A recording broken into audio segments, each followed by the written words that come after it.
We got to just play this because this is important, and this will be the last piece of sound, and then we'll race through a few more things before we get out of here. But in Yemen, this is something that actually is not only obviously disgusting and immoral and needs to be a witness needs to be bared every day, because the United States and the UK, through our arms manufacturers and refueling, are backing the Saudis and the United Arab Emirates in mass murder and slaughter in Yemen on a daily basis. There actually is a bit of pressure that's emerging in Congress. There was a tripartisan bill co-sponsored by Bernie Sanders, obviously independent, great progressive from Vermont, Democratic Chris Murphy from Connecticut, who's done some actually decent things in foreign policy, and Mike Lee, the ultra-right Republican from Utah, on reining back support. And there was a totally toothless rider in the last defense appropriations bill on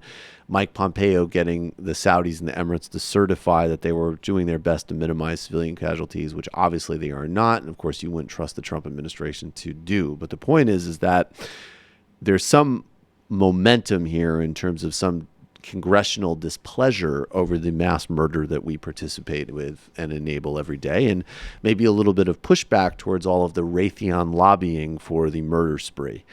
This is some footage that was released by Al Jazeera of Yemeni's Houthi rebels who they're saying that at least 22 children and women have been killed in air raids in a camp for the internally displaced in Hudaydah, which is a major part of where the fighting is going on. Let's play this clip from Al Jazeera.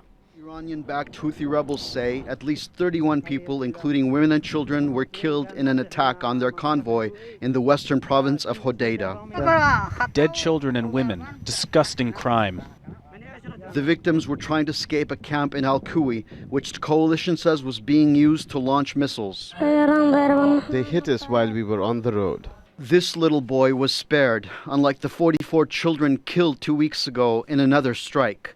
That aerial bombing on August 9th targeted a bus full of kids returning from a summer camp. They were full of joy and all smiles just hours before, happy to be returning home to their families.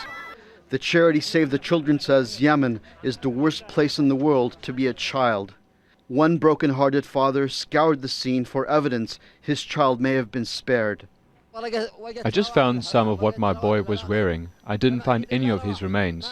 Not his finger, not his bone, not his skull. A day later, their families were weeping over the child-sized graves in Saada province, their final resting place. Save the Children estimates an average of 140 children have been killed every day since the beginning of Saudi-led coalition strikes against Houthis. If the United Nations will not conduct their own investigation, I believe that the Saudi-led coalition will continue. The sensational news that American-made smart bombs were used in that strike grabbed headlines in the U.S., but just for one day. The case against the U.S. being implicated in these murders, in these war crimes, is a very strong one. The 2015 Saudi-led and U.S.-supported intervention in Yemen has created what the UN calls the worst humanitarian crisis in the world. Thousands of people have been killed, millions have been displaced, and 22 million Yemenis desperately need humanitarian help every day. But the war in Yemen seems to have no ending. And as I said, I just want to underline, obviously Raytheon and Lockheed have lobbied aggressively against any type of accountability on selling the precision systems that are being used. My friend Jay Cassano is an investigative journalist. Thought the Sludge has done a lot of reporting on the lobbying firms that are making this stuff go through.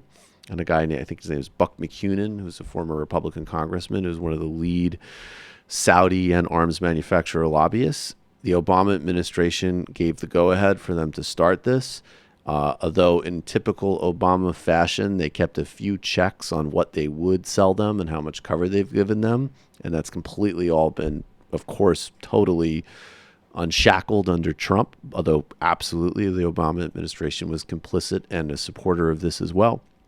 And few things could be more disgusting. All right, last call of the day.